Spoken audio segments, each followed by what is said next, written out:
Bonjour, bienvenue sur Je vous partage, c'est Sandrine. Donc aujourd'hui, on se retrouve pour la 3e vidéo de la chaîne où je vous partage mes expériences.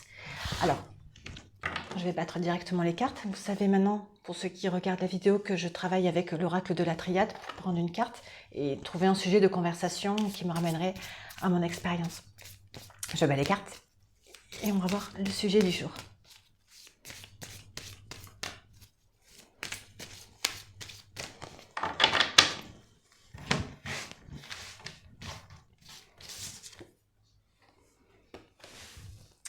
C'est la réussite. Carte numéro 10. Je suis assez contente parce que quand même c'est un oracle qui a des cartes certaines cartes sont vraiment des cartes très très dures avec une énergie, une connotation où ça pourrait venir faire discuter de choses qui sont, j'allais dire, assez pénibles, mais bon, pas nécessairement. Mais là, depuis le début de ma chaîne, je n'ai eu que des cartes. J'ai eu bénédiction, j'ai eu éternité. Là, j'ai réussi. Ça reste quand même 3 des meilleures cartes de l'oracle. Donc, je suis assez satisfaite de l'énergie que ça envoie, ne serait-ce qu'à mes vidéos. Alors, réussite. Donc, on a un document, et puis on a les lauriers, les deniers. C'est marrant parce qu'il y a plein de S, on dirait. J'ai bien envie de le prendre personnellement, de dire que ça va symboliser ma réussite. N'importe comment, la réussite, c'est un état d'esprit. C'est ça dont j'ai envie de parler aujourd'hui. La réussite, qu'est-ce que c'est? En tout cas, qu'est-ce que c'est pour moi la réussite? Je sais que quand j'étais plus petite, je me disais, bon, comme beaucoup de personnes, j'imagine que la réussite, ça va être déjà réussir ses études, ensuite avoir un bon travail, surtout avoir un bon salaire, rencontrer quelqu'un, marier, enfant, avoir une belle maison. J'étais dans une idée de confort, vraiment confort social. La réussite, cet aspect-là me parlait beaucoup. Et j'ai tout de suite vu, dès les premiers emplois que j'ai eus, qu'il y avait quelque chose qui n'allait pas pour moi, en tout cas au niveau de travail dur pour réussir. Je ne dis pas qu'il ne faut pas travailler dur dans la vie, c'est pas mon propos. Mais la notion de réussite par le travail, par le salaire, par le boulot, autant je suis partie bien motivée pour y arriver, autant tout de suite je me suis dit il y a un truc qui ne va pas. Pourtant je faisais quelque chose qui me plaisait, que j'avais choisi. Peut-être le problème avec moi, c'est que je ne suis pas partie dans la vie en me disant tiens, je veux faire ça de ma vie. Je n'avais pas un but de, par exemple, je ne sais pas, je serais styliste, je serais... Voilà, j'avais pas focalisé sur quelque chose que je voulais réussir. Donc, alors, du coup, comme j'avais pas ce point de réussite, alors évidemment, je dis que ce que je voulais, c'était réussir ma vie sur le plan personnel et tout ça. Et ça, globalement, c'est ce que la matrice nous instille tout petit. C'est ce que nos parents nous disent, travaille dur, aie un bon boulot, paye tes crédits. Bon, ça change un peu maintenant parce qu'il y a des évolutions de conscience. Mais en gros, quand j'étais jeune, c'était comme la réussite passait par là. Mais j'avais pas donc de but que je visais. Donc j'avais pas un boulot, j'avais pas quelque chose qui me drivait d'aller vers là, et quand j'y serais, j'aurais réussi.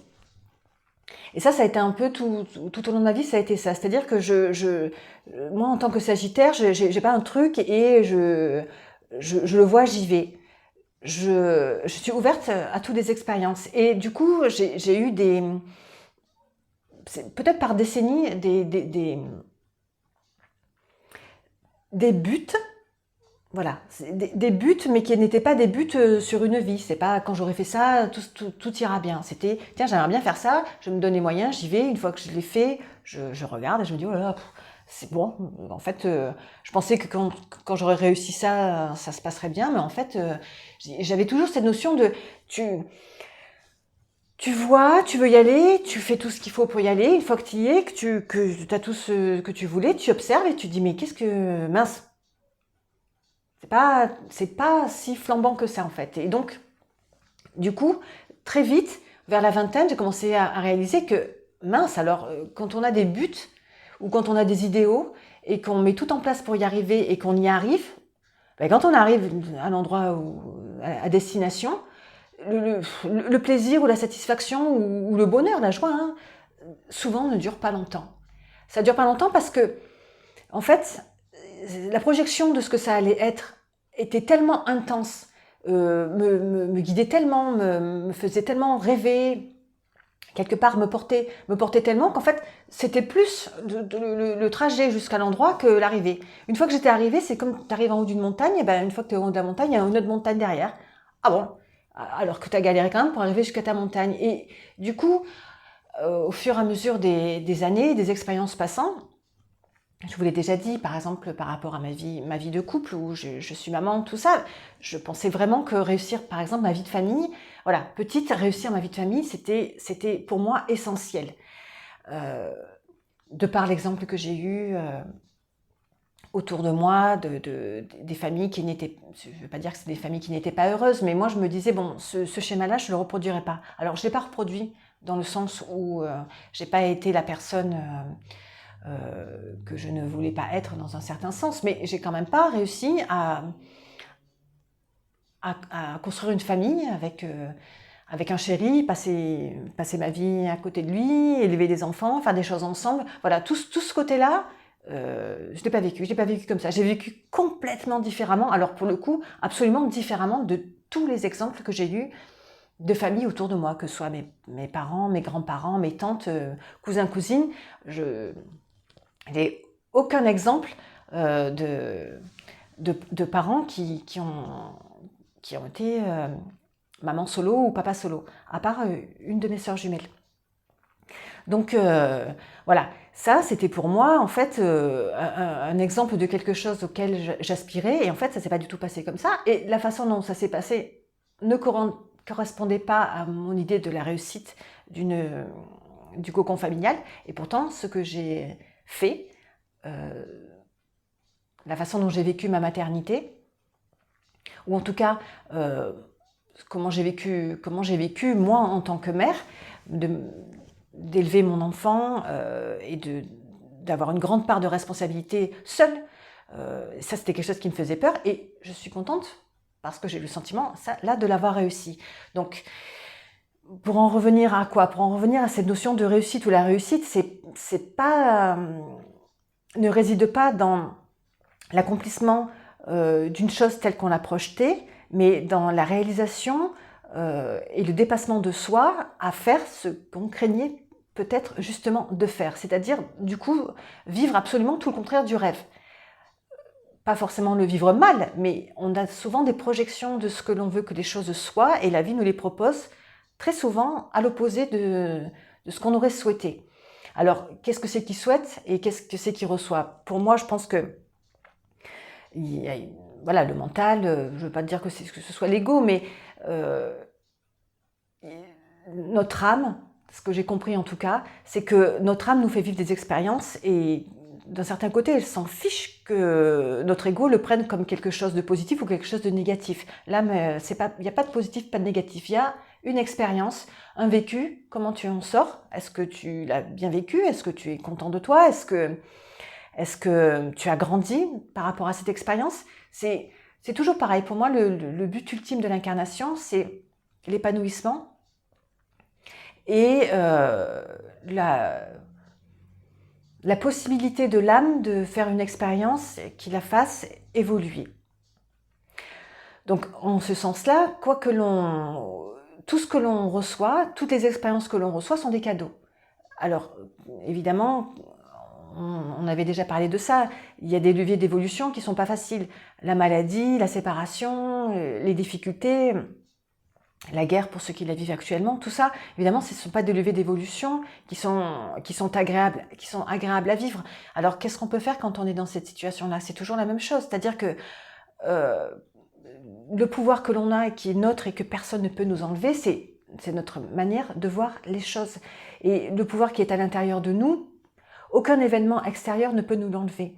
Personne ne peut nous enlever notre bonté, notre optimisme, notre générosité, notre grandeur de cœur. aucun événement extérieur ne peut nous enlever ça. Évidemment, ça peut venir peut-être vraiment l'impacter, si on est triste, si on vit des situations absolument dramatiques, mais personne, rien n'a le pouvoir de nous enlever notre grandeur d'âme. On a une âme, elle est à nous, c'est elle qui nous guide, c'est elle qui nous fait vivre des expériences, à nous de lâcher complètement prise par rapport à ce que le chemin propose. Et quand on lâche prise par rapport à ce qu'il y a sur le chemin, peut-être en le voyant pas nécessairement comme un jeu, quoique beaucoup de personnes proposent de voir en fait notre expérience terrestre comme un jeu vidéo ou un jeu de plateau, un jeu qui vous plaira, qui vous conviendra d'imaginer, mais de voir ça soit comme un jeu, soit comme une scène, une pièce de théâtre, où il se propose quelque chose, ok, je vais le vivre de la meilleure manière possible, ou je vais essayer de faire en sorte de le vivre avec joie, ou si on n'arrive pas à toucher la joie parce que c'est une situation trop difficile, en tout cas avec assez de recul pour me dire, ok, de toute façon, dans 200 ans de ça, ce que je suis en train de vivre là, ça n'aura plus aucun impact. Ça aura un impact parce que ça aura fait quelque chose sur mon âme et sur l'évolution de mon être, mais quel impact ça aura sur le monde, quel impact ça aura sur moi. Et ça peut permettre de prendre vraiment un recul par rapport aux situations, de se dire, même dans le drame, rien n'est dramatique.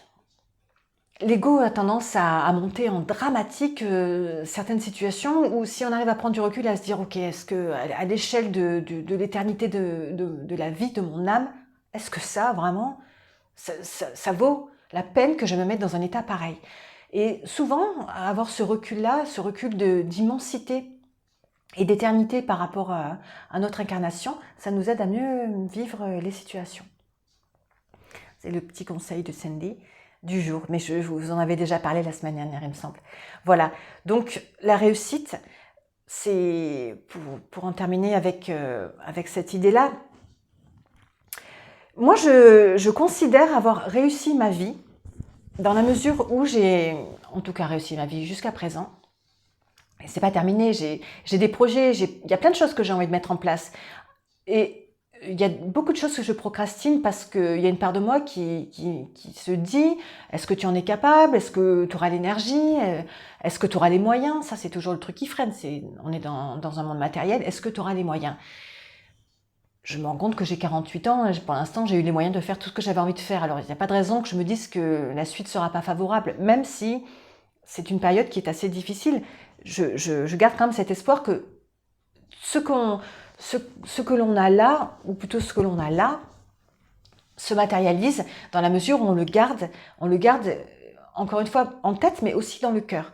La matérialisation de tout est possible. Et j'ai matérialisé mes rêves d'enfant pour me rendre compte qu'en fait, une fois que je les vivais, c'était pas ce que je voulais vivre. Et je parle pas que de ma vie de couple, je parle aussi de mes voyages, de plein de choses. Je rêvais d'aller à certains endroits, j'y suis allée. Une fois que je suis arrivée, la réalité, j'étais confrontée à la réalité et je me suis dit, mais il y avait tellement de projections, il y avait tellement d'illusions dans ce que tu imaginais de ça, que maintenant que tu y es, et il y avait une sorte de déception. Mais à partir du moment où il n'y a pas de projection, s'il n'y a pas de projection, il n'y a pas d'illusion. S'il n'y a pas d'illusion, il n'y a pas de déception. Et la réussite, elle est là. Elle est dans le fait de certainement réussir à vivre des choses dans le moment présent et en évitant au maximum. Mais c'est compliqué. Je sais que c'est compliqué d'éviter les projections. C'est compliqué d'éviter d'imaginer que ça va bien se passer, d'imaginer que ceci, cela. On a besoin.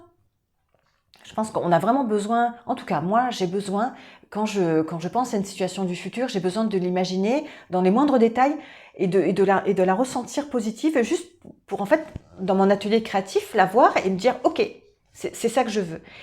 C'est pas dit que quand j'aurai matérialisé de cette manière-là, c'est ce que mon âme avait prévu que je veuille. Mais en tout cas, ça m'aide moi à créer la plus belle projection possible de ce que je veux qui se matérialise dans ma vie. Et jusqu'à présent, j'ai envie de dire que ça m'a réussi. J'ai réussi à créer, à matérialiser ce que j'avais dans le cœur, même si certaines choses ont perduré, d'autres se sont arrêtées, mais j'ai toujours quand même réussi à matérialiser les choses que je souhaitais matérialiser dans ma vie. Ça, Ça, c'est une certitude. Et donc, pour moi, la notion de réussite, hein, réussir sa vie, j'ai pas d'autre définition de réussir sa vie que de la vivre dans la joie. Peu importe ce que tu matérialises, peu importe ce que tu perds, ce que tu gagnes, peu importe tout ça. Réussir sa vie, pour moi, ça n'a rien à voir avec le matériel, ça n'a rien à voir avec être la gloire ou les choses comme ça. Réussir sa vie, c'est la vivre dans la joie. Ça, c'est mon credo. Vivre dans la joie. J'ai tellement été triste dans mon enfance, mais c'est personnel, hein, j'avais, je sais pas, j'avais une âme triste. J'étais tellement tout le temps triste que ma famille m'avait donné le surnom de pisse à l'œil. Alors c'est pas glorieux, mais ça en dit long.